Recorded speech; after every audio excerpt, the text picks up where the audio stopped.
Bonjour à toutes, bonjour à tous. Soyez les bienvenus à ce nouveau webinaire organisé par la SBL FEBI. Aujourd'hui, nous allons passer 2 heures ensemble à comprendre et expérimenter des outils pour favoriser la coopération en équipe.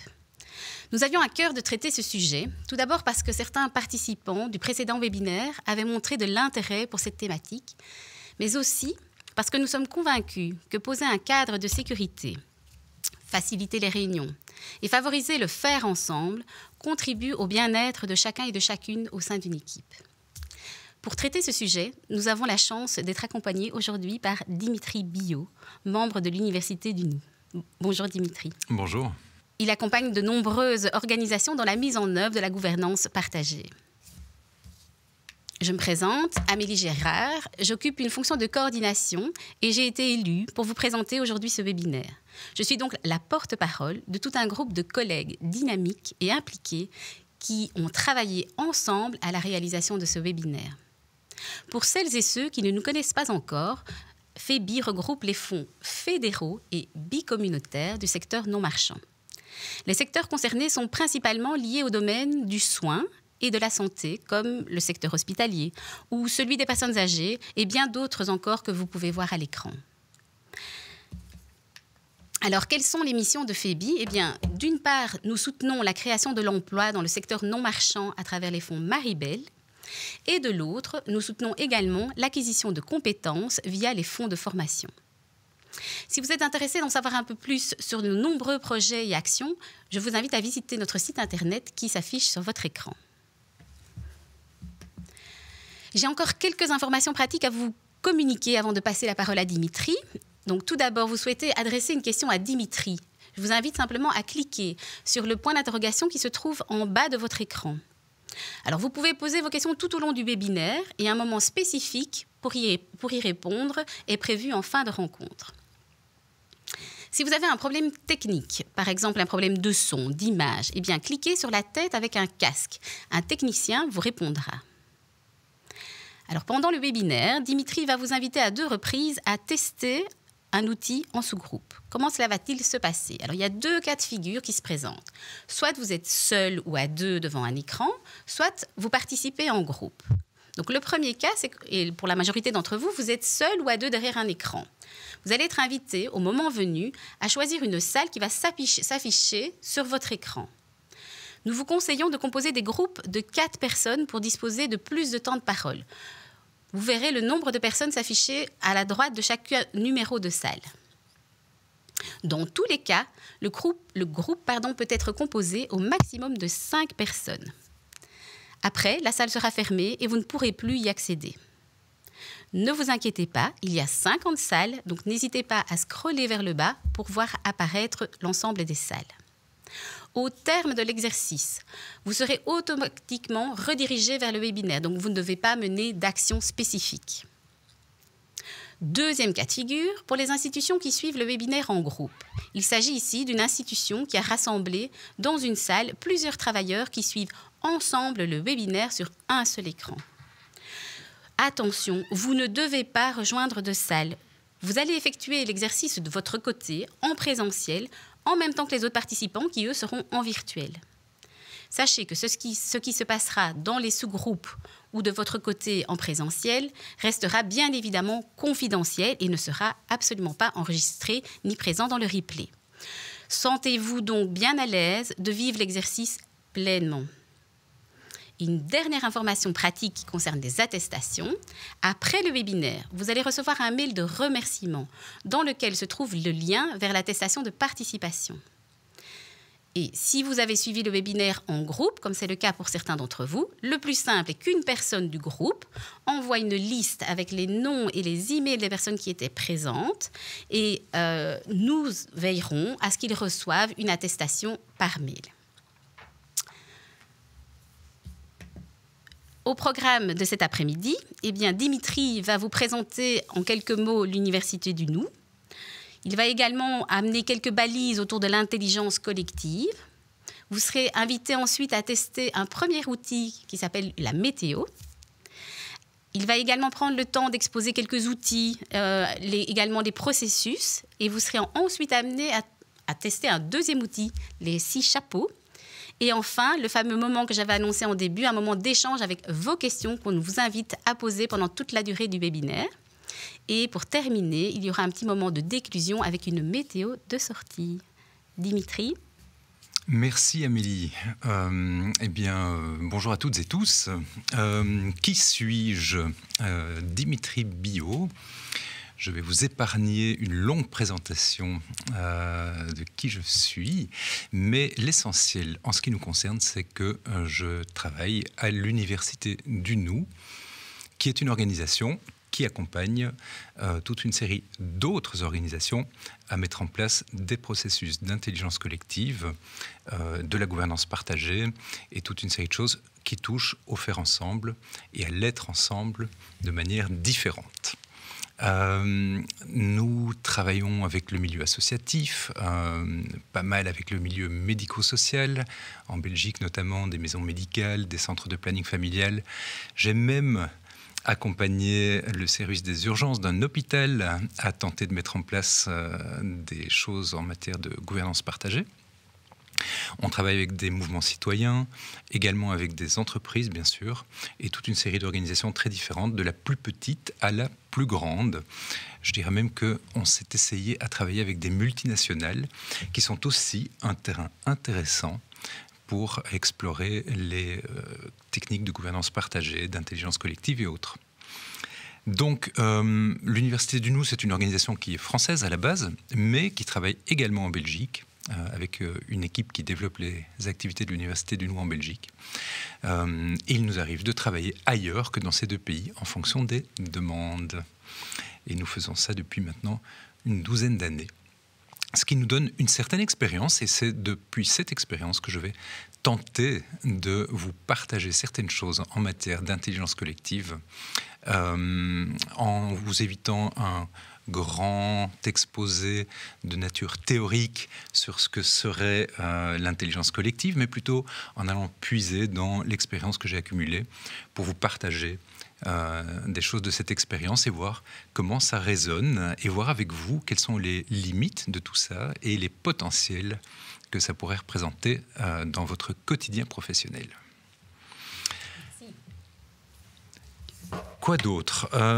Petit plan de vol, rapidement, je dirais que je vais peut-être aborder les questions d'intelligence collective à partir de certains prérequis, donner quelques balises en termes de prérequis, aborder des questions de posture dans les espaces de concertation, qui sont donc les espaces de réunion. Chaque fois que je dirais espace de concertation, c'est un moment où on fait des choses ensemble, on travaille ensemble. Et peut-être donner des indicateurs de comment un espace de concertation peut se structurer. Donc ça, c'est pour ce qui nous attend. Et comme Amélie l'a dit, je vous proposerai d'expérimenter des choses, puisque la pédagogie de l'Université du Nou est vraiment expérientielle. Nous considérons évidemment qu'on n'apprend jamais aussi bien qu'en faisant les choses. Et c'est pour ça que je vous propose d'entrée de jeu, d'expérimenter précisément quelque chose, un moment que j'appellerais ou qu'on appelle météo ou tour d'inclusion.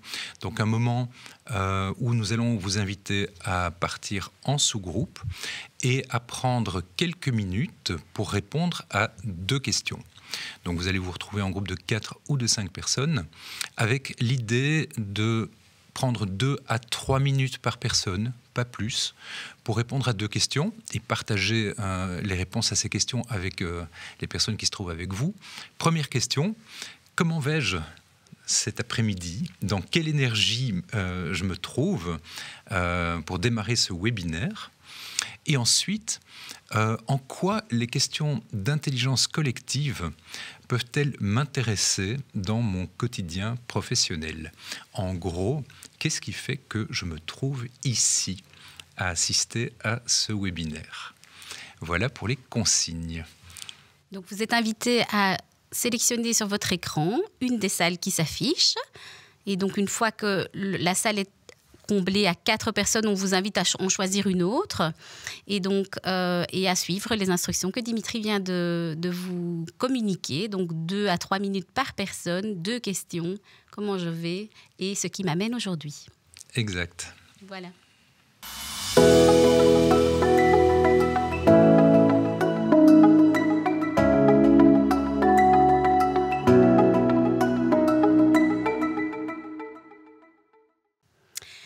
Bienvenue en studio. Donc, vous voilà de retour après cette première expérimentation. Dimitri. À moi, bien.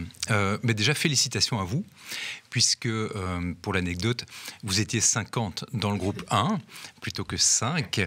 Et donc, un des résultats de l'intelligence collective de cette audience est précisément d'avoir fait exploser le système technique du studio dans lequel nous nous trouvons, où, a priori, ça n'était pas possible d'avoir des groupes de plus de 5 personnes.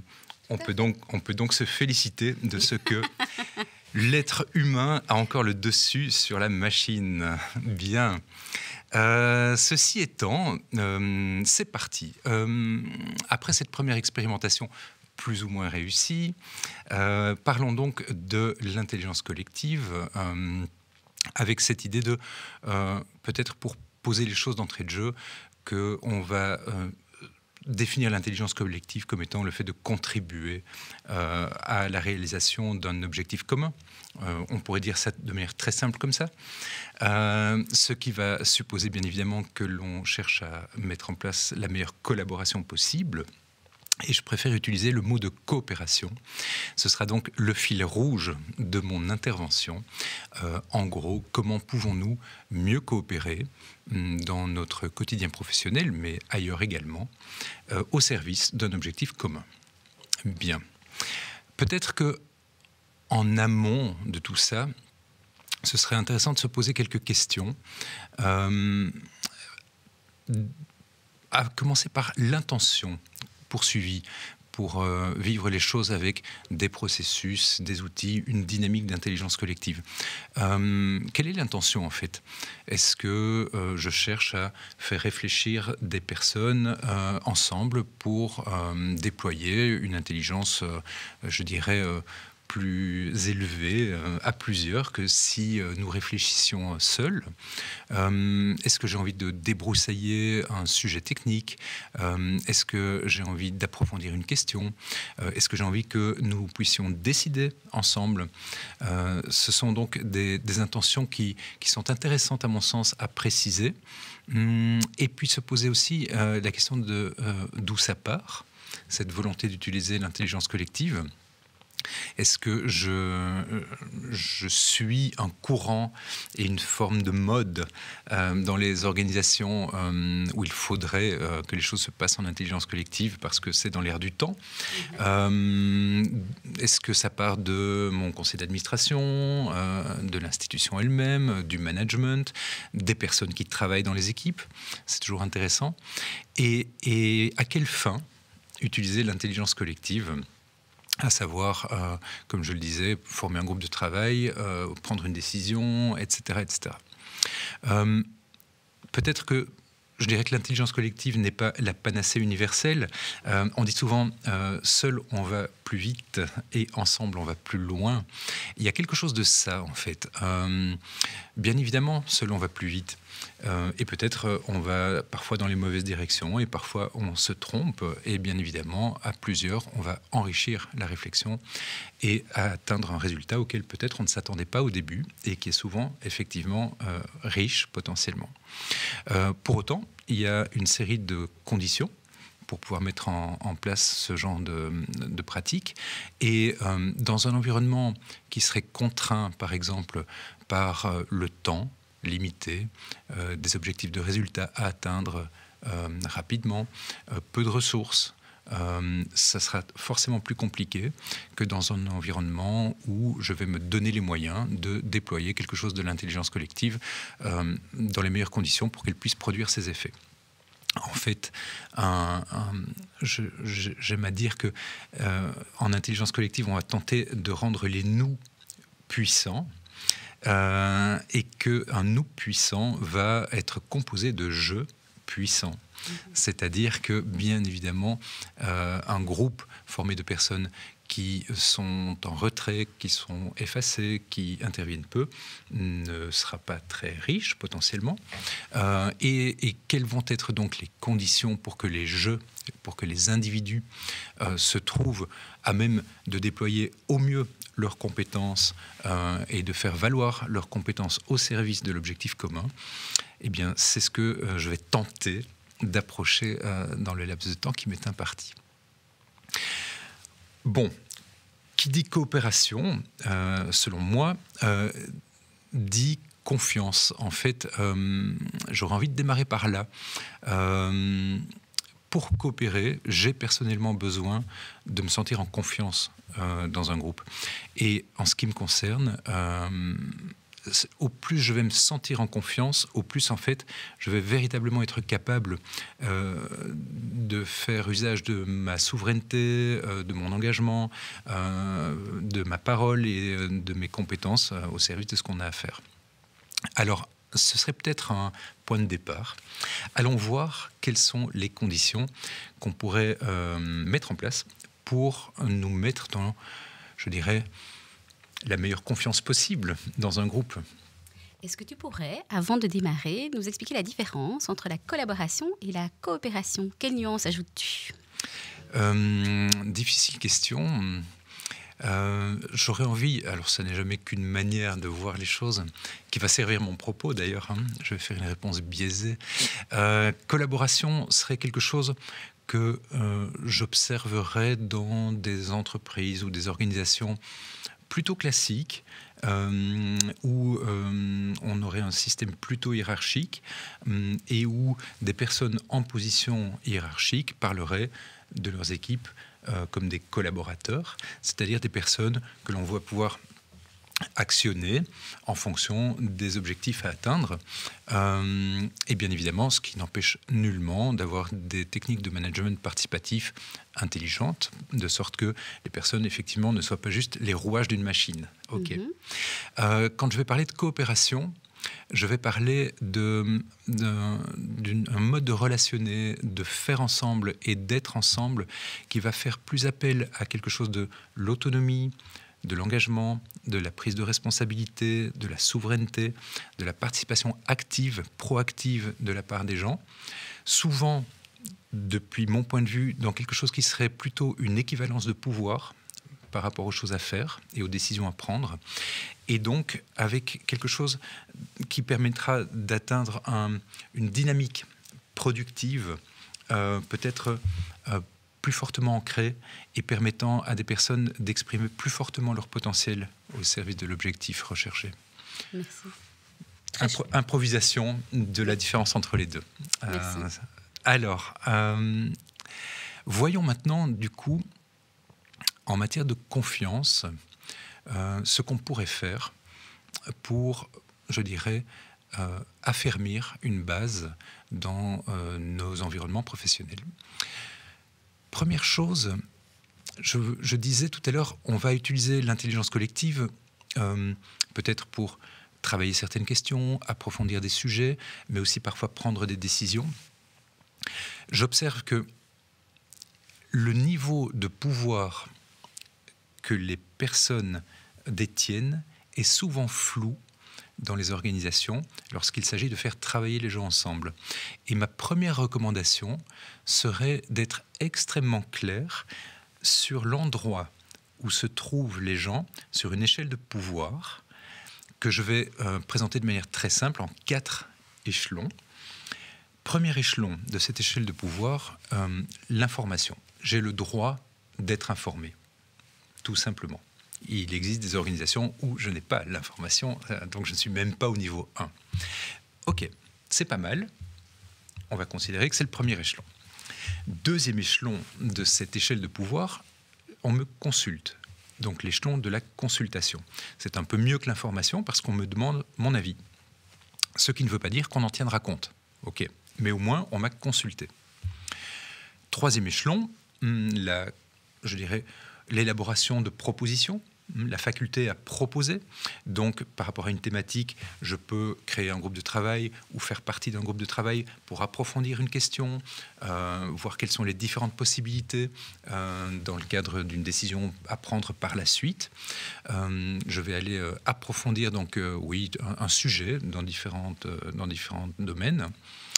Et je suis donc à une échelle de, je dirais, proposition ou de coproposition.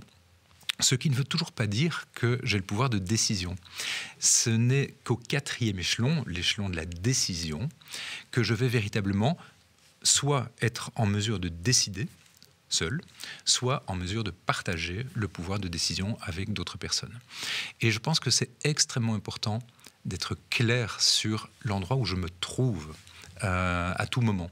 Il arrive que dans les organisations dans lesquelles on travaille, des personnes soient consultées par des managers qui se servent de cette consultation pour argumenter le fait que la décision était collective, ce qui évidemment n'est pas vrai. Et à ce moment-là, les personnes peuvent se trouver prises dans quelque chose d'une forme de prise en otage, je dirais, où en fait, sous couvert d'avoir pris une décision ensemble, les personnes doivent également en supporter les conséquences quand la décision n'est pas bonne. Ça paraît un peu tiré par les cheveux, mais ça m'est arrivé récemment. Donc, exemple de ce type de choses. Dans l'hôpital dans lequel je travaillais, sur la thématique de l'horaire du personnel infirmier au service des urgences, les choses ont évolué. Dans un premier temps, le personnel infirmier était informé des horaires de travail. Bien évidemment, ça comportait des avantages et des inconvénients. Au niveau de l'équipe, ça grinçait des dents puisque une partie des gens n'étaient pas nécessairement satisfaits de l'horaire qu'il et elle devaient prester. On est passé à quelque chose de la consultation où l'infirmière en chef qui était en responsabilité d'établir les horaires consultait son équipe, prenait les avis de chacun et chacune et puis composait les horaires et en informait l'équipe. C'était mieux et pour autant, bien évidemment, toute une série de desiderata et de préférences n'avaient pu être prises en compte puisque, vous le savez, composer un horaire en milieu hospitalier, c'est une vraie galère. Il y a des contraintes, etc. etc. Donc, comme il y avait encore une série de réticences et de personnes qui trouvaient que ce n'était pas suffisant, on a donc mis en place la co-construction des horaires en demandant à un petit groupe d'infirmières élues parmi l'ensemble des infirmières du service, de faire des propositions que la responsable validait, du coup. À partir de là, les choses ont commencé à bouger. Parce que, bien évidemment, il y a une certaine prise en compte des contraintes. Les choses ont évolué. Et au final, on est allé jusqu'à donner le pouvoir de décision des horaires à ce trio d'infirmiers et d'infirmières élus par leur pairs pour valider les horaires. Et nous avions à ce moment-là la responsable qui n'avait plus comme tâche que encoder les horaires dans le système auquel elle avait seule accès, parce que légalement parlant, elle était la seule à pouvoir encoder les données, mais elle ne les remettait plus en question. En fait, ça a fait bouger énormément de choses, mais dans un sens et dans l'autre. Je veux dire par là qu'il y a des avantages et des inconvénients à se trouver à chacun de ces échelons de l'échelle de pouvoir. Parce que, bien évidemment, au fur et à mesure que le personnel infirmier s'est trouvé en mesure d'établir lui-même ses horaires, il s'est également trouvé confronté à la responsabilité que ça supposait et à devoir gérer les insatisfactions, puisque de toute manière que l'horaire soit établi par une personne responsable ou par un groupe de personnes élues de pairs, il restait des contraintes et des insatisfactions, puisqu'il n'était pas possible de satisfaire tout le monde. Bon, c'est une manière de donner un exemple de ce que, pour finir, il n'y a pas de meilleure solution, mais ce que je voudrais vous transmettre à cet endroit-là, c'est d'être extrêmement clair sur là où vous vous trouvez et peut-être pourquoi vous décidez de faire les choses d'une certaine manière ou d'une autre, et d'avoir cette capacité en méta de voir quels sont les avantages et les inconvénients que chaque situation comporte. À partir du moment où, cette réflexion devient collective, on commence à rentrer dans quelque chose déjà d'assez puissant en termes d'intelligence collective dans une équipe. Premier petit point que j'avais envie de vous partager en termes de préalable. Personnellement, ça me donne vraiment confiance de savoir exactement à quel niveau de pouvoir je me trouve et en particulier, suis-je en capacité de décider quelque chose ou pas.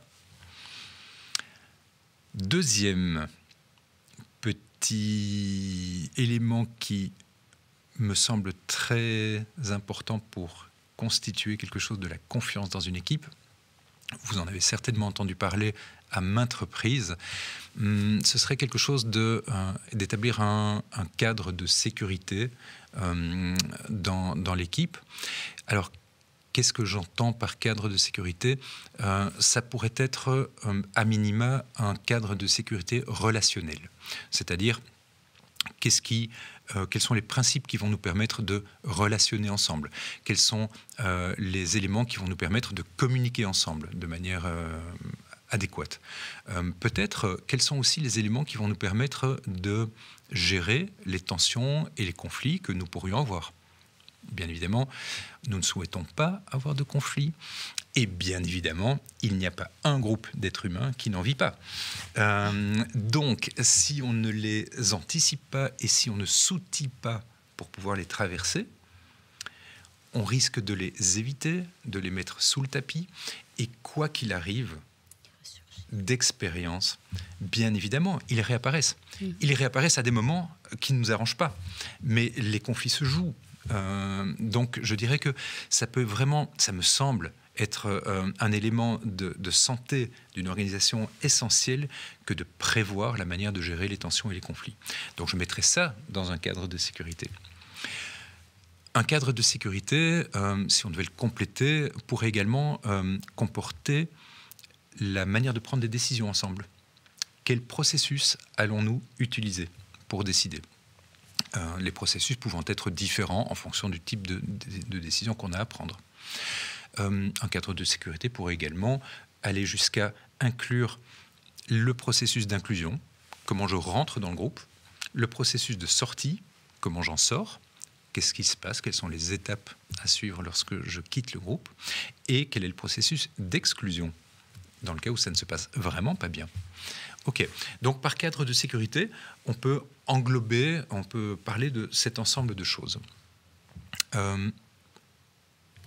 Bien évidemment, si je reviens à quelque chose d'assez simple à mettre en place dans les équipes dans lesquelles vous travaillez, de quelque chose qui pourrait peut-être être réapproprié assez vite si vous n'en avez pas encore formulé, on pourrait commencer par un cadre relationnel. Et donc, une manière de le construire, ça peut être de l'imposer depuis le management, depuis une position hiérarchique. Ça a des avantages et des inconvénients, une fois de plus. Une autre manière de faire peut être de le co-construire, de le faire émerger et de le co-construire et de le valider éventuellement ensemble, dans co-décider. Donc d'être au niveau 4 de l'échelle de pouvoir sur le cadre de sécurité que nous adoptons. Bien. Une fois qu'on l'a établi, et classiquement dans un cadre de sécurité relationnelle, vous allez retrouver des choses comme la bienveillance, le non-jugement, parler en jeu, le respect, la souveraineté, l'écoute, ce genre de choses, okay, la confidentialité, etc. etc. Peu importe, il n'y a pas de cadre idéal, il y a autant de cadres qu'il y a de groupes, mais bon. Une fois qu'on a fixé ça, c'est peut-être intéressant de se rappeler que ce ne sont jamais que des intentions, pour que le cadre ne devienne pas contraignant dans le sens où il ne nous permette pas d'établir quelque chose d'une forme de dictature de la bienveillance ou de dictature de la sécurité. Je peux m'engager à être le plus bienveillant possible dans mes relations et pourtant savoir pertinemment bien que je ne le serai pas toujours. Ça va de soi. Ce qui est intéressant, pour finir, c'est qu'il y a une forme d'engagement et que ces cadres fixent quelque chose de balises qui vont nous permettre d'avancer ensemble et d'y avoir recours en cas de problème. Donc un cadre parle plutôt d'un ensemble d'intentions et certainement pas d'un ensemble d'injonctions. C'est une nuance importante à mon avis. Et le cadre de sécurité n'est pas établi ou n'est pas adopté pour nous éviter d'avoir des tensions ou des conflits, mais pour nous outiller de manière à ce que nous puissions les traverser de manière riche, constructive, intéressante, et qu'au sortir de ces tensions et de ces conflits, nous puissions voir que nous sommes toujours ensemble, que le lien est maintenu, que nous avons pu nous exprimer, construire des solutions qui nous ont permis de nous sortir de l'ornière. Et ça, précisément, c'est quelque chose qui renforce de la confiance et qui permet du lien dans une équipe, de sorte que, en fait, ayant vécu ce genre de choses, on est en fait beaucoup plus résilient, beaucoup plus capable de faire face aux difficultés à venir. Le nous plus fort. Un nous plus fort, voilà, très clairement. Qui fait bien évidemment référence, pour celles et ceux qui ont des notions de ça, à la dynamique de groupe, qui va passer par différentes étapes. Mais une étape cruciale dans la vie d'un nous est de traverser le nous conflictuel. Nous le savons en famille, dans nos couples, avec nos amis, en milieu professionnel. Un nous conflictuel, même s'il n'est pas agréable, est intéressant à traverser pour le potentiel qu'il va donner par la suite. Bien.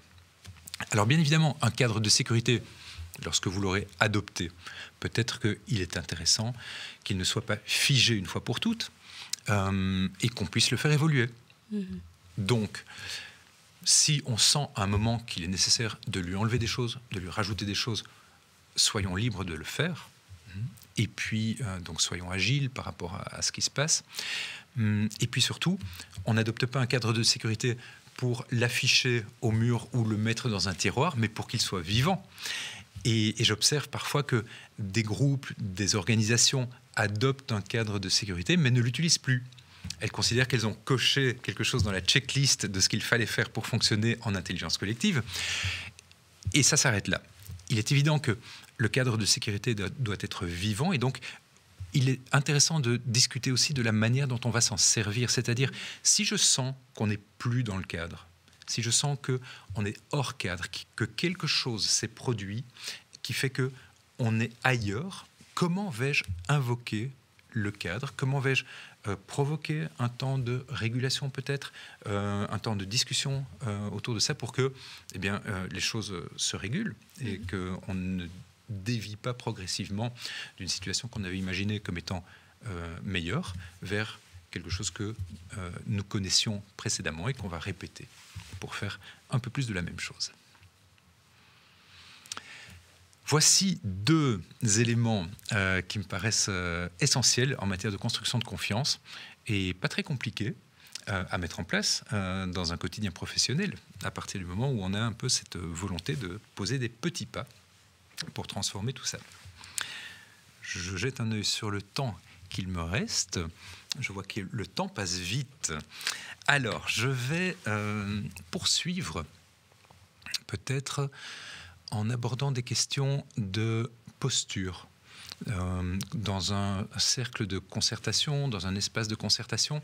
C'est une déformation professionnelle. Je ne vois plus les réunions que comme des cercles. Bon.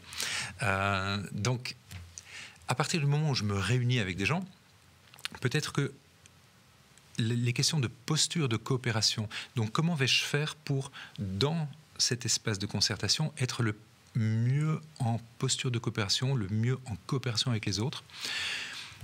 On pourrait nommer la manière dont la parole se distribue dans un groupe. Vous connaissez les réunions où seules certaines personnes s'expriment, que ce soit les personnes en position hiérarchique, que ce soit les hommes plutôt que les femmes, que ce soit les personnes qui sont les plus fortes en gueule, etc., etc. Et où, pour finir, toute une série de personnes ne s'expriment pas et auraient pourtant des tas de choses intéressantes à dire. Donc la distribution de la parole va être intéressante. Comment faire pour que chacun, chacune puisse apporter sa pierre à l'édifice et puisse s'exprimer à certains moments? On peut faire tourner la parole, on peut mettre la parole au centre, on peut veiller à ce que chacun et chacune s'exprime, on peut faire travailler les gens en sous-groupe le cas échéant, organiser des allers-retours entre un sous-groupe et une plénière, etc., etc. Mais je dirais avoir une attention à ça. Si déjà le groupe est en conscience de ce que la parole se distribue, on a fait un pas en avant par rapport aux réunions où on prend la parole de manière un petit peu sauvage. Lorsque j'ai la parole, deuxième élément de posture de coopération, c'est comment je m'en sers. Du coup, il y a quelque chose d'un travail peut-être à faire pour exprimer une parole centrée sur le propos. C'est-à-dire je m'exprime par rapport au sujet que nous traitons et pas par rapport à d'autres choses. Typiquement, je ne m'exprime pas sur un problème que j'aurais vécu avec une personne du groupe, mais qui n'a rien à voir avec le sujet qu'on traite au cours de la réunion. C'est pas toujours facile. Hein. Dans les organisations où il n'y a pas d'espace pour pouvoir poser des tensions émotionnelles ou des difficultés émotionnelles, il faut bien que ça sorte à un endroit ou à un autre. Et c'est ce qu'on disait tout à l'heure. Les tensions et les conflits, si on ne les aborde pas, si on ne les traite pas, ressortent à d'autres moments. Eh bien, c'est par exemple un endroit où ça peut ressortir. Nous sommes là pour discuter des horaires de l'équipe infirmière et j'en profite pour dire qu'avec telle personne, j'ai eu quand même des difficultés, et alors que ce n'est pas du tout le sujet de la réunion. Bon. Une parole centrée, une parole concise, qui permet de nourrir le propos, mais qui ne monopolise pas le temps de parole pour laisser les autres s'exprimer.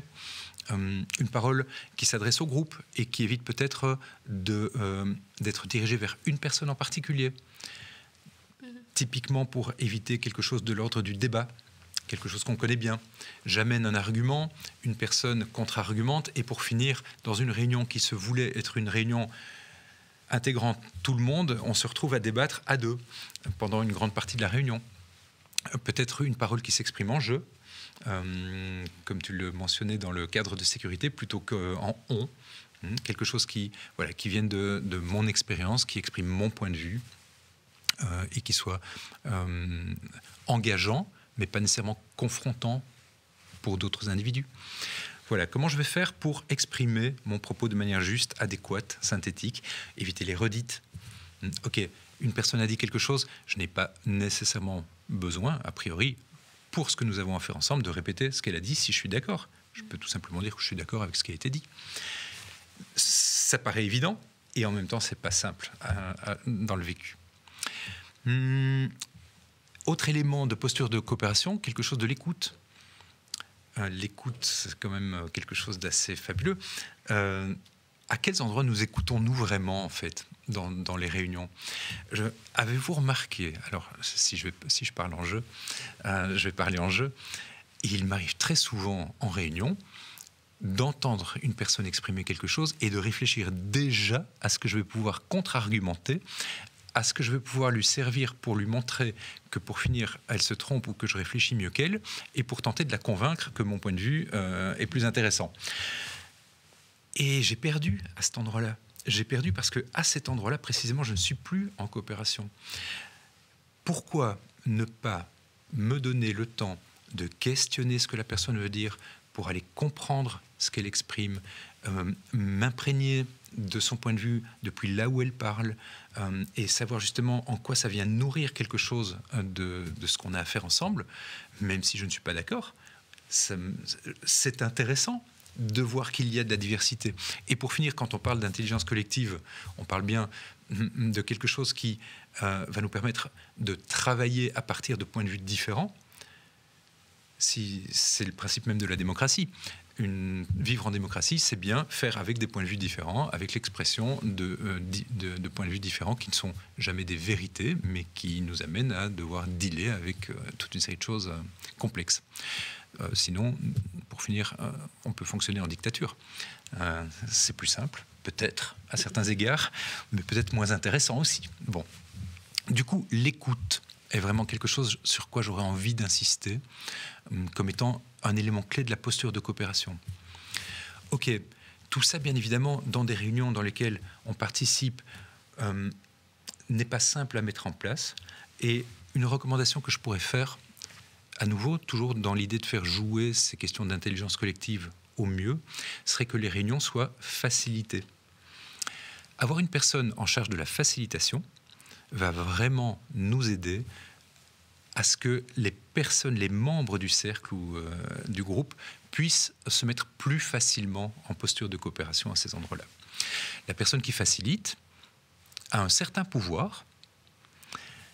Elle va choisir les processus que nous allons utiliser pour explorer des sujets, pour mettre en place de l'intelligence collective, pour prendre des décisions. Elle va dérouler les processus et veiller à ce qu'on n'en sorte pas. Elle va éventuellement distribuer la parole. Elle va recadrer les gens lorsqu'ils ne sont plus dans le cadre souhaité, lorsqu'ils sortent du cadre, par exemple lorsqu'ils s'expriment trop longuement ou lorsqu'ils amènent des choses qui n'ont rien à voir avec le sujet de la réunion. Ça veut dire que ce n'est pas facile, bien évidemment. Et je dirais que la personne qui facilite, elle est orientée chemin, elle est orientée processus, elle facilite le groupe, elle est en coopération avec le groupe, mais elle n'est pas orientée résultat. La personne qui facilite n'est pas responsable de l'atteinte du résultat. C'est quelque chose qu'il n'est pas facile de trouver comme équilibre, parce que le résultat est bien de la responsabilité du groupe. En tant que facilitateur, je peux amener un groupe à réfléchir intelligemment, à faire jouer les différentes compétences, etc. Je ne suis pas responsable de ce à quoi le groupe parvient. Et c'est important parce qu'on fait souvent l'agrégat des deux. En tant que facilitateur, je peux me trouver piégé et penser que je serai un bon facilitateur si j'amène le groupe à décider. Et à cet endroit-là, je risque d'être contenu et pas contenant. Donc, ça nous amène à deux choses importantes. Deux écueils à éviter en la matière. Avoir des réunions qui ne sont pas facilitées, parce qu'une réunion pas facilitée, ok, c'est chouette, c'est sympa, ça fait vivre quelque chose, peut-être du fantasme de nous sommes en autogestion, personne ne prend le pouvoir, etc., etc. Sauf que dans des groupes, et à nouveau je parle d'expérience, dans des groupes qui n'ont pas de règles, qui n'ont pas de facilitation, qui ne font pas face au pouvoir, eh bien ça sert les intérêts de certaines personnes qui ont bien le pouvoir, parce qu'il y a du pouvoir dans tous les groupes, qui va donc se trouver à s'exercer dans des architectures de pouvoir invisibles, par exemple. Mais je dirais que, depuis mon point de vue, un groupe qui aurait évincé le pouvoir n'existe pas. Mais par contre, et c'est important de le dire aussi, je crois, le fait qu'il y ait du pouvoir ne veut pas dire automatiquement qu'il y ait domination. Et je pense véritablement qu'on peut confondre les deux et que notre aversion au pouvoir ou notre méfiance par rapport au pouvoir provient souvent de notre expérience de ce que le pouvoir a été utilisé pour mettre en place des rapports de domination et de soumission en parallèle auxquels nous ne sommes malheureusement que trop habitués depuis des millénaires. Ok. C'est donc la première chose à éviter, selon moi, c'est d'avoir des réunions qui ne sont pas facilitées. Un autre travers, c'est que les réunions soient facilitées par le ou la responsable hiérarchique. Parce qu'à ce moment-là, bien évidemment, même si la personne a très envie de toucher à de l'horizontalité, même si la personne est très sincère dans son envie de faire participer les gens, à un moment ou à un autre, elle va se trouver pour toute une série de contraintes, parce que peut-être elle a plus d'informations que les autres, parce qu'elle a peut-être un regard méta que les autres n'ont pas. Elle va se retrouver en position plus d'animation plutôt que de facilitation et va synthétiser, va orienter les débats, va amener à quelque chose du résultat auquel, bien entendu, en tant que responsable, elle est attachée et va donc quitter la facilitation pure du groupe pour l'amener à un endroit qu'elle estime devoir atteindre. Or, à nouveau, j'ai pu observer que énormément de managers cumulent dans les réunions l'animation de la réunion. Bon, je ne vais pas en dire plus à ce sujet, je crois que vous voyez de quoi je parle. Évitons ça dans la mesure du possible. Ok, le temps file vraiment, je n'ai plus que 10 minutes pour vous parler de choses, il m'en faudrait au moins 30. Alors, je vais passer la troisième. J'espère que vous me suivez toujours et que le flot des paroles n'est pas trop rapide. Élément de structure d'une réunion. C'est un autre élément qui permet aussi, selon moi, de faire jouer l'intelligence collective à plein, de créer de la confiance. une météo ou un tour d'inclusion comme ce qu'on a tenté de vous faire vivre tout à l'heure. En quoi est-ce utile ? On pourrait se poser la question. J'entends souvent que c'est du temps perdu, qu'en fait on a autre chose à faire et que fondamentalement au travail, c'est pas le lieu où j'ai envie de partager des choses de l'ordre privé. Ok, et c'est tout à fait respectable, bien entendu. Selon moi, la météo a une fonction essentielle et qui joue précisément dans quelque chose qui vient raffermir le lien et ma capacité à travailler avec les gens avec qui je me trouve en équipe. C'est que ce sont précisément des gens, ce sont précisément des personnes et pas les rouages d'une machine. Et savoir en fait comment ils vont avant de démarrer la réunion me permet d'aller toucher quelque chose de l'empathie, de la connexion. Je n'ai pas besoin d'avoir une météo qui prend 10 minutes pour qu'une personne m'explique sa vie, bien entendu. Mais si une personne en météo me dit ça va pas et je suis nerveux, ok, bon, super, j'en sais pas grand-chose, ça va peut-être me refermer, ça va peut-être me stresser. Bon.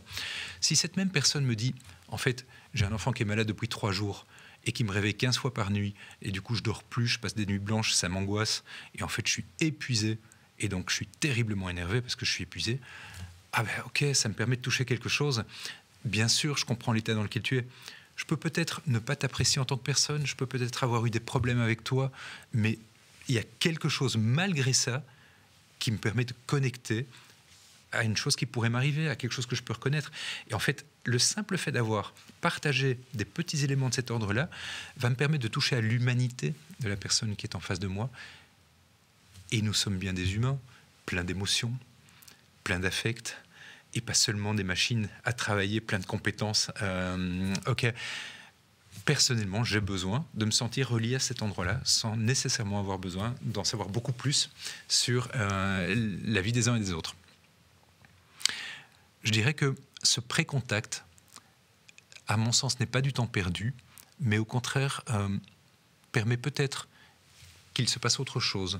Je serais curieux de savoir justement comment une journée de travail peut se passer ou comment une réunion de travail peut se passer dans votre quotidien professionnel après avoir pris un temps d'échange le plus authentique possible, mais ça ne veut pas dire que je vais me dévoiler par rapport à des choses que je n'ai pas envie de confier, bien entendu. Plutôt que, ok, on fait une météo parce qu'il faut en faire une. On nous a dit qu'il fallait faire une météo. Maintenant, c'est un peu la mode. Et donc, météo, on va faire une rapide météo. Parole à ma gauche. Moi, ça va bien ce matin. Ouais, moi aussi. C'est comme le temps. Et ok, super. En fait, elle a servi à rien. Mm-hmm.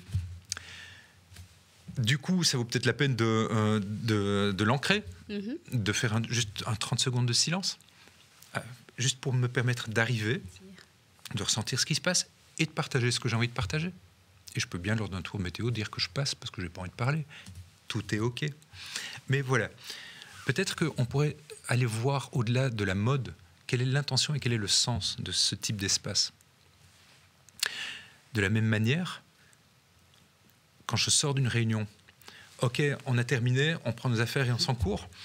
Mais non, en fait, moi, aujourd'hui, je ne peux plus faire une réunion sans terminer par un tour de déclusion. C'est-à-dire au moins un tour de parole qui permettent à chacune d'exprimer avec quoi il repart, dans quelle énergie il ou elle repart.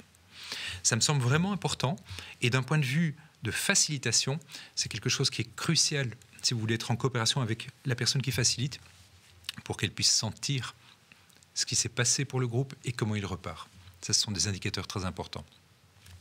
Un élément pour aller un cran plus loin serait de prendre un temps de débriefing de la réunion.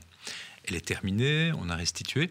Maintenant, allons voir ensemble, pendant 15, 30, 1 heure, 15 minutes, 30 minutes ou 1 heure, peu importe, comment ai-je vécu cette réunion et sa facilitation.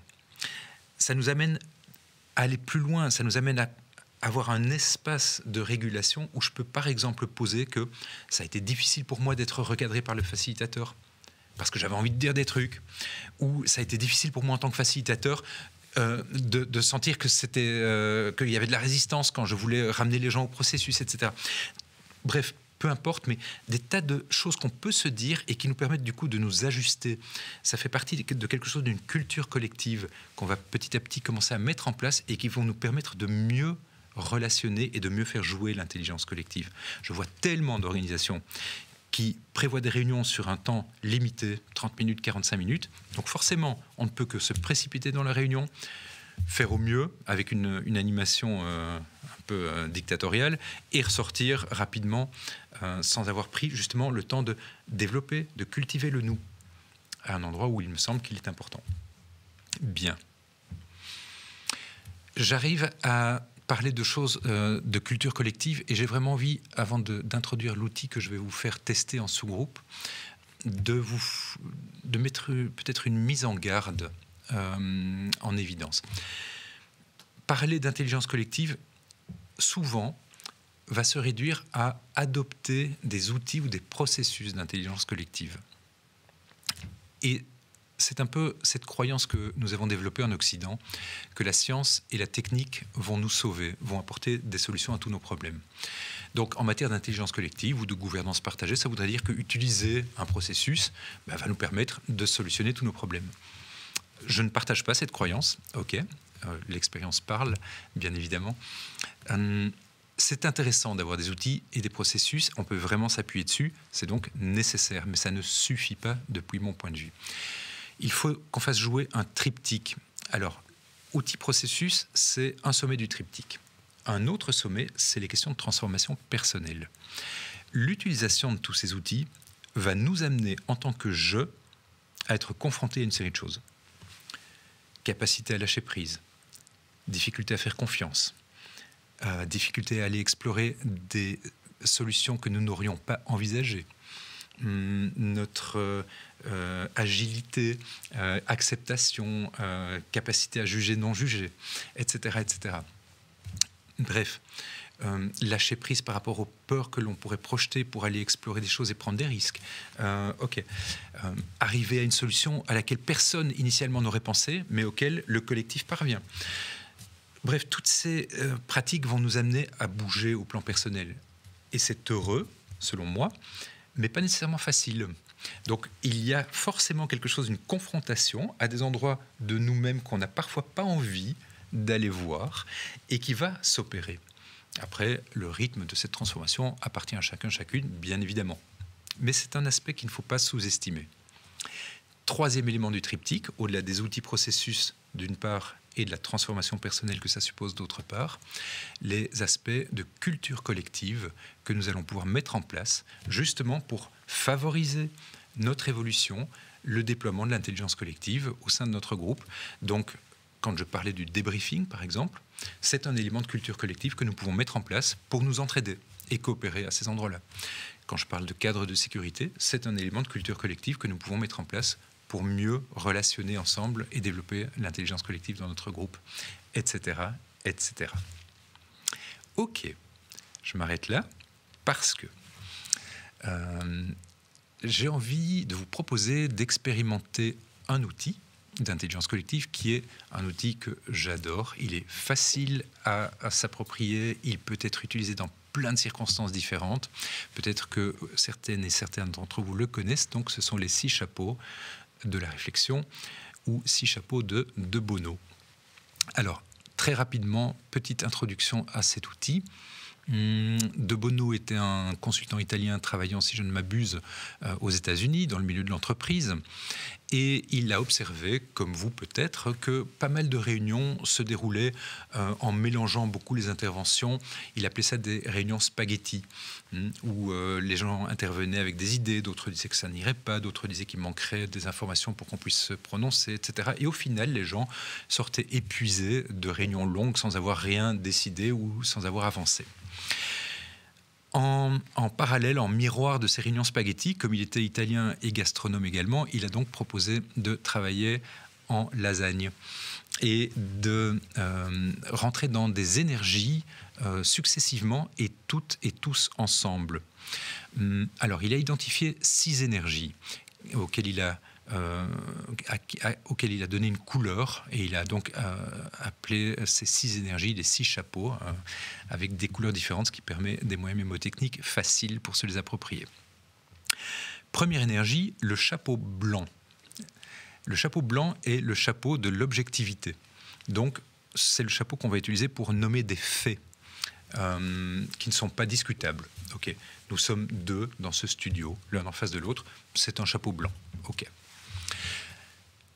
Deuxième chapeau, le chapeau jaune, le chapeau de l'optimisme.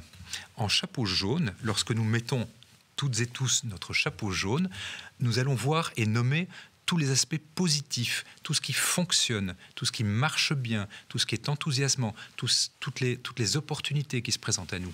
Okay. Troisième énergie, le chapeau noir. En miroir, c'est le chapeau du jugement. C'est un chapeau dans lequel on va aller voir tout ce qui ne fonctionne pas, tous les problèmes qui se présentent, toutes les menaces qui existent par rapport à un projet, par rapport à une idée, etc. Ensuite, il y a le chapeau vert que nous connaissons bien sous l'appellation brainstorming. C'est le chapeau de la créativité.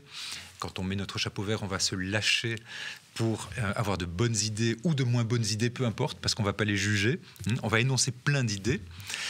Il y a également le chapeau rouge, qui lui est le chapeau de l'émotion, de l'intuition, qui sont des éléments auxquels on fait peut-être trop rarement appel dans le milieu professionnel et qui pourtant me semblent essentiels dans le faire ensemble et dans ce que nous sommes. Et puis, il y a le chapeau bleu, qui est le chapeau de la synthèse, le chapeau de l'explication. En gros, en ce moment, je vous fais un chapeau bleu sur les 6 chapeaux de De Bono. L'intérêt de cette méthode, c'est qu'en fait, au lieu d'avoir des chapeaux différents dans un même groupe, nous allons toutes et tous mettre le même chapeau en même temps. Et donc, c'est un processus qui va nous permettre d'éviter le débat. Nous n'allons pas débattre des idées émises dans les différents chapeaux, mais nous allons les prendre comme étant des éléments intéressants pour venir compléter l'appréciation d'une situation en patchwork, je dirais, et rendre l'appréciation d'une situation dans sa complexité à partir des compétences des différents membres du groupe. Bien, c'est un outil qui va nous permettre donc de faire jouer l'intelligence collective à plein. Ça n'est pas un outil qui va nous permettre de prendre des décisions, par contre. Donc, c'est un outil qu'on va utiliser pour préparer quelque chose d'une décision. C'est typiquement un outil qu'on utilisera pour écouter un groupe, pour faire ce que j'appelle une écoute du centre, c'est-à-dire une écoute non seulement des individus qui composent le groupe, mais également une écoute de ce que le groupe dit à travers les individus qu'il compose. Et ça peut véritablement donc nous aider à préparer notamment une décision. Alors l'exercice qui vous est proposé avant la prochaine étape dans ce webinaire, c'est de repartir en sous-groupe. Et petit truc pour les 50 personnes qui se sont retrouvées dans le premier sous-groupe, eh bien, pourquoi ça a bugué tout à l'heure? C'est parce que vous avez tous et toutes cliqué en même temps sur le groupe numéro 1. Vous vous êtes donc retrouvés à 50 parce que le système n'a pas pu compter à temps. L'invitation, c'est donc que vous alliez cliquer sur des groupes un peu plus loin, vers la fin des groupes qui vous seront proposés, et de prendre un tout petit peu de temps pour le faire. Comme ça, le système aura la possibilité de limiter à 5 le nombre de personnes dans chaque sous-groupe. Vous allez donc repartir en sous-groupe. L'invitation. Attendez avant de cliquer. Oui, ne le faites pas tout de suite. Ne le faites pas trop vite. Je vous donne d'abord les consignes. L'invitation, vous allez partir pour 20 minutes. Et l'invitation, c'est que vous fassiez un chapeau jaune et un chapeau noir à partir de ce que je viens de vous partager. En gros, vous prenez 7 à 8 minutes pour faire un chapeau jaune, donc toutes ensemble et tous ensemble, vous énoncez vos chapeaux jaunes, c'est-à-dire qu'est-ce qui me paraît intéressant dans ce que Dimitri vient de nous partager sur l'intelligence collective?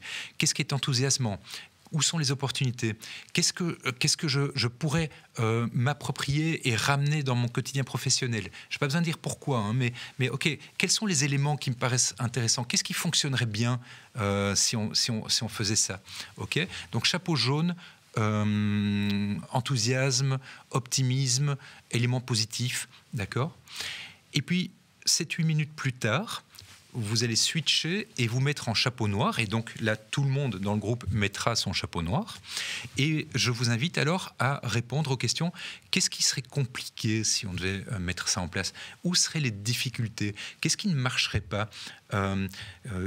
Qu'est-ce qui est impossible à ramener dans mon quotidien professionnel?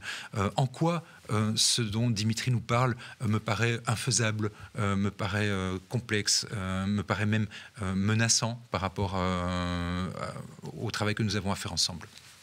OK. Un chapeau jaune, 7-8 minutes. Un chapeau noir, 7-8 minutes. Bien évidemment, il n'y aura pas à rendre compte de vos chapeaux jaunes et noirs en grand groupe, mais vous aurez fait l'exercice, vous aurez pratiqué l'exercice. Je vous dis au passage que des séquences de chapeaux peuvent être composées de manière infinie. Ici, je vous propose simplement l'utilisation de 2 chapeaux pour l'exercice. Bien évidemment, vous pouvez constituer des séquences de chapeaux en fonction des sujets à traiter, du temps que vous avez, etc., etc. On peut jongler avec tout ça et vous aurez des ressources pédagogiques à la fin de ce webinaire qui vous permettront d'aller plus loin si ce sujet vous intéresse. Voilà, donc on va vous inviter à aller dans les sous-groupes qui s'affichent sur votre écran. Donc attention pour le groupe 1, allez dans les derniers groupes, choisissez des groupes de 30 à 50, j'ai envie de dire, et répartissez-vous. Ne prenez pas tous le groupe 50, sinon la problématique risque de se reproduire. Et donc pour les autres, on vous invite à rester éventuellement dans le groupe 4-5 dans lequel vous étiez, puisque vous avez déjà fait une météo ensemble, vous avez déjà appris à vous connaître. Donc n'hésitez pas à rejoindre le même groupe si vous étiez dans un groupe de 4 ou de 5. Les autres, vraiment, répartissez-vous, prenez le temps et regardez combien de personnes composent ce groupe. Allez-y calmement, donc vous aurez le temps après de faire l'exercice. Donc 7-8 minutes sur un chapeau jaune, 7-8 minutes sur un chapeau noir, et puis vous serez automatiquement redirigé vers nous, à l'exception des quelques institutions qui sont là en groupe. Si vous êtes tout seul ou toute seule dans votre groupe, vous pouvez le quitter pour aller voir un autre groupe. Et vous quittez en cliquant sur la flèche retour en arrière. Il y a une petite flèche qui vous permet alors de revenir dans le grand groupe et ensuite de choisir une autre salle. À tout à l'heure, bonne expérimentation.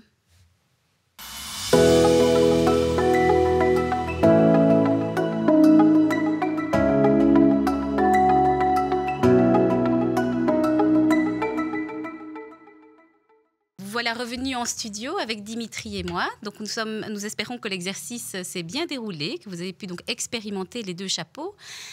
Nous souhaitions vous inviter, Dimitri et moi, à nous adresser un peu vos questions, vos réflexions. Certainement qu'il y a eu des échanges entre vous qui vous interpellent. Et donc, Dimitri est tout à fait disposé. Il y a 20 minutes qui vont être consacrées maintenant à vos questions. Donc, on vous invite chaleureusement à nous les adresser. Donc, vous avez un petit point d'interrogation en bas à droite de votre écran. Et on vous invite à nous poser vos questions. Et Dimitri, je propose de démarrer tout de suite avec une première question qui nous a été adressée par Anne, qui se demande comment faire pour faciliter quand on fait partie du groupe. Ce n'est pas toujours aussi évident pour les structures de faire appel à quelqu'un de l'extérieur et parfois ça a même un coût. Et je lis à ça une seconde question. Donc tu évoquais d'éviter que le supérieur hiérarchique facilite les réunions. Et donc la question suivante qui est aussi également liée, c'est comment faire dans des structures très hiérarchisées pour proposer justement ce principe que ce ne soit pas eux qui animent. Merci pour la question. Je dirais que effectivement, faciliter va demander déjà peut-être de l'envie, de l'appétence, avant même de parler de compétences. Et donc, on peut bien évidemment s'appuyer sur les personnes d'une équipe pour faciliter, puisque faire appel à des facilitateurs ou des facilitatrices externes serait lourd, coûteux, complexe. Il va donc de soi qu'il va falloir développer des compétences en interne. Pour ça, donner peut-être accès à certaines formations. Il en existe en intelligence collective, en gouvernance partagée, en fonction des processus qu'on va décider d'utiliser. Et au-delà de ça, bien sûr, il est particulier de faciliter une équipe avec qui on travaille au quotidien. Ça n'est pas simple. Ça n'est pas simple en tant que personne qui facilite, parce que bien évidemment, il va falloir recadrer un groupe apprenant. Et un groupe apprenant est un groupe qui sort forcément des clous de manière régulière, qui n'aimera peut-être pas d'ailleurs être recadré. Et puis, ça n'est pas simple pour les personnes, donc d'être en situation d'être cadrés, recadrés par une personne de leur équipe avec qui elles sont en relation dans d'autres rapports d'habitude. Il y a donc de la coopération à faire jouer à cet endroit-là. D'où l'importance, par exemple, des débriefings dont je parlais tout à l'heure, pour qu'on puisse poser les choses et la manière dont ça s'est passé, et aller voir au-delà de ce que ça nous fait vivre comme difficulté, comment pouvons-nous construire, co-construire ensemble les manières de nous ajuster. Donc, il serait certainement aussi intéressant que plusieurs personnes puissent tester, parce qu'il y a aussi beaucoup de regards plus humbles. Une fois qu'on a testé cette posture, on se rend compte de la complexité de devoir gérer le cadre, le processus, et tout en voilà, dans cette position un peu plus compliquée. Et donc, une fois qu'on est simplement en posture de participant, on a alors beaucoup plus de respect par rapport à l'animateur. Absolument. En évitant, je dirais, peut-être un conseil basé à nouveau sur l'expérience, de vouloir absolument faire tourner ce rôle de facilitation par toutes les personnes d'un cercle. En fait, il y a dans un groupe des gens que ça n'intéresse pas, qui ne sont pas doués pour. Ça n'est pas toujours le cas, ok, ou des gens qui sont très doués pour. Et donc, je dirais, basons-nous sur les personnes qui ont de l'envie. Ce serait peut-être un premier pas, une première condition de succès. Formons-les, donnons-leur un petit peu de technique, et puis accompagnons-nous à mettre ça en place, oui. Plutôt que de faire varier ce rôle facilitation d'une réunion à l'autre, j'aurais envie de vous inviter à le garder en place pendant quelques temps, hein, ça peut être quelques mois. Au plus on facilite, au plus on va rentrer dans ce rôle-là. On va peut-être au départ tomber dans les travers de mettre de l'accent sur le processus et son déroulé, avec quelque chose de très cadrant, parce qu'en fait on a peur un petit peu de sortir du processus et de ne pas être à la hauteur.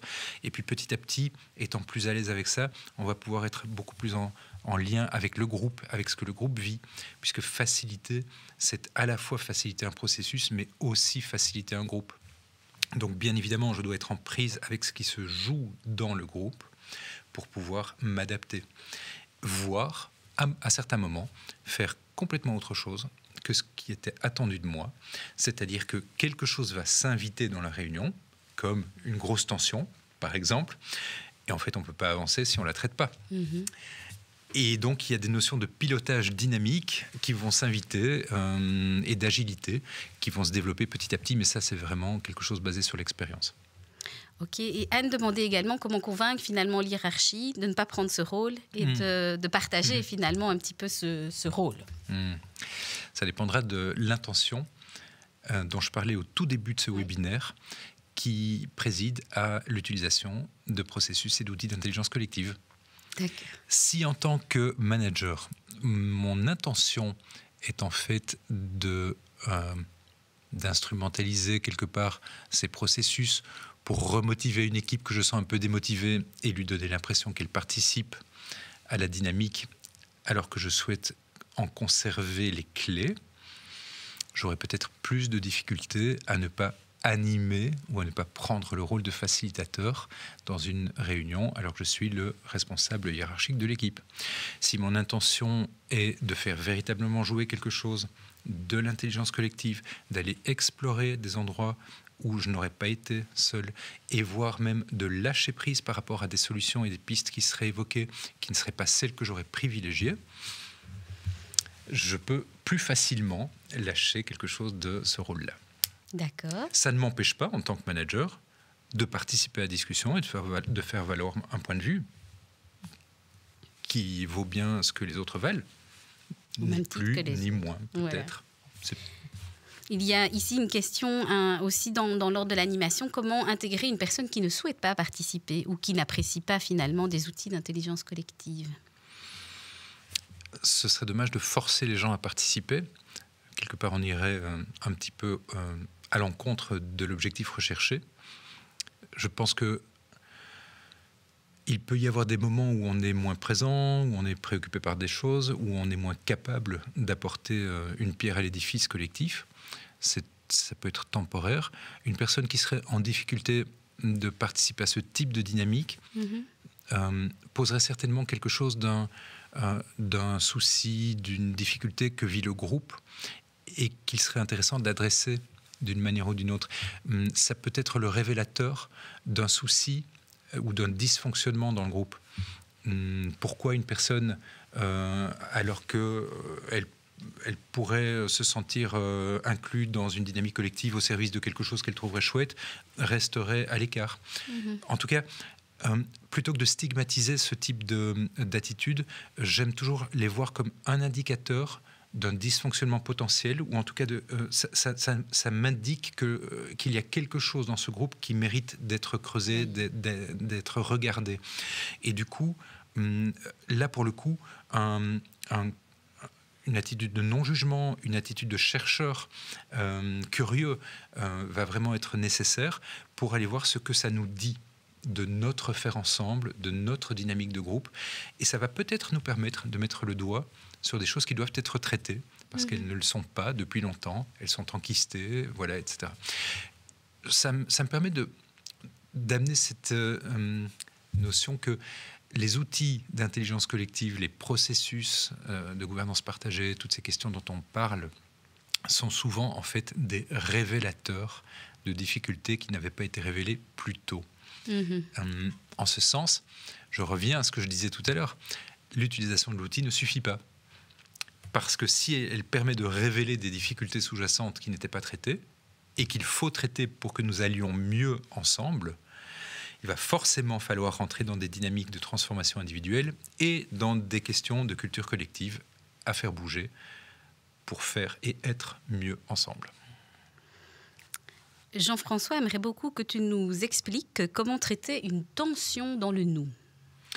Alors j'imagine que Jean-François parle d'une tension interpersonnelle. J'imagine aussi. Je n'ai pas de réponse standard. Je dirais que la réponse va forcément varier d'un cas à l'autre. Ce que je pourrais recommander comme bonne pratique, c'est peut-être de commencer par instaurer, lorsque c'est possible, un espace qui est spécifiquement dédié à discuter de ce genre de choses. Quand je dis un espace, c'est un temps de réunion qui réunit les membres d'une équipe, les membres d'un cercle, etc., de 2 heures, 3 heures, en fonction du temps dont on dispose, qui est posé de manière régulière dans l'agenda, tous les mois, tous les 2 mois, tous les 3 mois, et qui soit explicitement dédié à venir parler de ce qui ne va pas. Donc nous savons qu'en étant présents à cette réunion, nous allons aborder des sujets qui sont plus touchy. OK. Soit des sujets interpersonnels, soit des difficultés que j'ai par rapport à l'institution. Et Dieu sait à quels endroits les institutions peuvent parfois être contraignantes, voire violentes. Donc des endroits où je peux poser des choses qui sont compliquées pour moi. Dans quelque chose d'une intelligence collective, d'une volonté de coopérer, qui va faire que, en fait, face à la difficulté, plutôt qu'être stigmatisante et plutôt que de rentrer dans du jugement, dans de l'interprétation, etc., nous allons bien réfléchir ensemble pour voir ce que nous pouvons en faire de constructif et trouver des solutions qui vont nous permettre d'avancer. Dans cet espace, alors, est-ce qu'il est important que les personnes qui sont impliquées soient bien présentes ? Parce que, voilà, mais c'est parce qu'il arrive qu'il y ait des mécontentements par rapport à une direction. Si le directeur n'est pas là, ou si le collègue n'est pas là dont il est question, ça pourrait presque être pas de la médisance, mais quelque chose de pas nécessairement aussi productif que si les personnes sont présentes. Alors bien évidemment, je ne parle pas d'instituer un tribunal pour juger l'un ou l'autre, etc. Ça va de soi. Il y a, peut-être en amont, il y a toujours cette intention d'aller coopérer et donc d'être en sécurité et en confiance pour pouvoir aborder des sujets un peu plus compliqués. Parfois d'ailleurs, dans ces espaces, il est nécessaire de faire appel à un intervenant extérieur. Médiateur, médiatrice, facilitateur, facilitatrice externe, qui va vraiment être dégagé de tous les aspects émotionnels, affectifs, éventuellement soulevés. Mais donc une relation ou une difficulté interpersonnelle pourrait être gérée finalement en groupe. C'est une possibilité, ça n'est pas la seule. Une autre manière de faire, observée dans plusieurs organisations avec lesquelles on travaille, c'est que quand une personne est en difficulté avec une autre, elle fait appel à une médiatrice ou un médiateur interne. Donc elle va solliciter une personne, soit les 2 personnes en difficulté s'accordent pour la personne qui va faire la médiation, et donc elles prennent un temps de médiation entre elles, pour voir si elles peuvent résoudre leurs problèmes, soit chacune des personnes fait appel à un médiateur ou une médiatrice parce qu'elles ne sont pas suffisamment en confiance pour s'accorder sur la personnalité de la personne qui va faire la médiation. C'est un premier pas. En fait, ça renvoie à quelque chose que je trouve important, c'est comment puis-je prendre soin de mes besoins, ce qui pour moi parle de souveraineté. Donc, j'ai un problème, j'ai une tension avec une personne, eh bien, je me mets en responsabilité d'aller aborder cette problématique avec la personne. Et je vais chercher de l'aide, si nécessaire, pour le faire. On pourrait avoir un premier petit pas qui serait que les deux personnes se parlent. Mm-hmm. Si ça se résout, ça suffit. Si ça ne suffit pas, elles font appel à une ou plusieurs personnes pour faire de la médiation. Et si ça ne suffit pas encore, on pourrait imaginer des tas d'autres processus, comme faire appel à ce moment-là, peut-être une personne spécialisée dans ce domaine-là dans l'organisation, peut-être à une personne en position hiérarchique, si on est dans une structure hiérarchique classique, pour demander des arbitrages. Ça peut bien évidemment aller jusqu'à des processus de sortie, voire d'exclusion, dans le pire des cas. Mais avant d'envisager toutes ces situations-là, il y a en fait de l'intelligence collective à faire jouer sur comment traiter ça, mais d'une manière coopérative, en fait. Il y a un champ à explorer qui est tout à fait passionnant et extrêmement complexe. Il y a plusieurs personnes qui demandent si tu aurais un conseil sur un ouvrage, parce qu'évidemment, ça donne envie d'en savoir plus. Et donc, un petit conseil sur une lecture pour approfondir la question. La question de la gestion des tensions. L'intelligence collective, plutôt. De l'intelligence collective. Il y en a. Et peut-être la gouvernance partagée. Ce n'est pas précisé mais donc le thème du webinaire.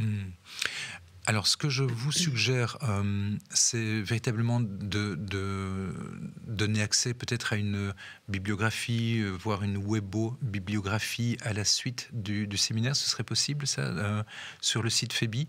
On pourrait renseigner une série de liens? On peut, en tout cas, ou éventuellement, on peut envoyer ça aux personnes.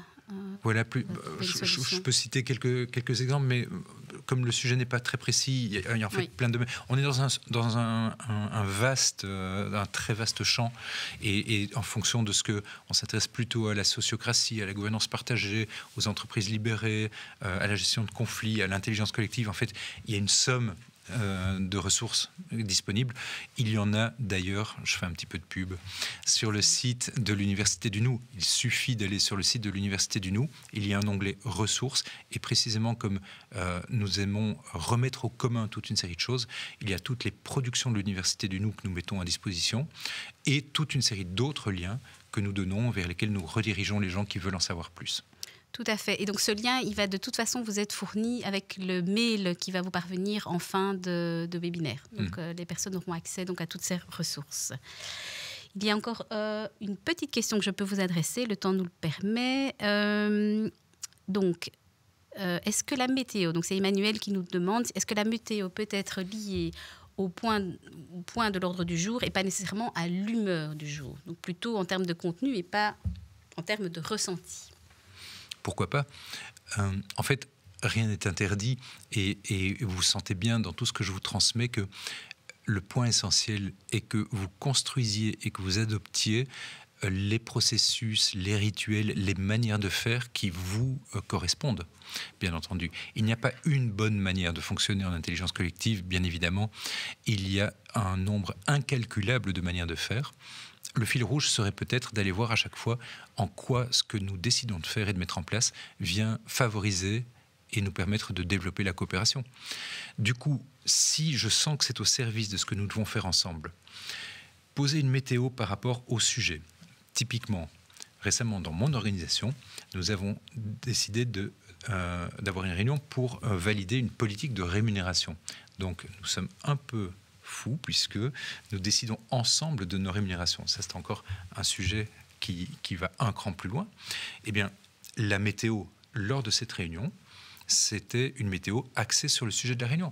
Qu'est-ce que ça me fait aujourd'hui, là où j'en suis dans mon rapport à l'argent, etc., d'aborder une réunion avec mes pairs pour décider communément, collectivement, de nos rémunérations.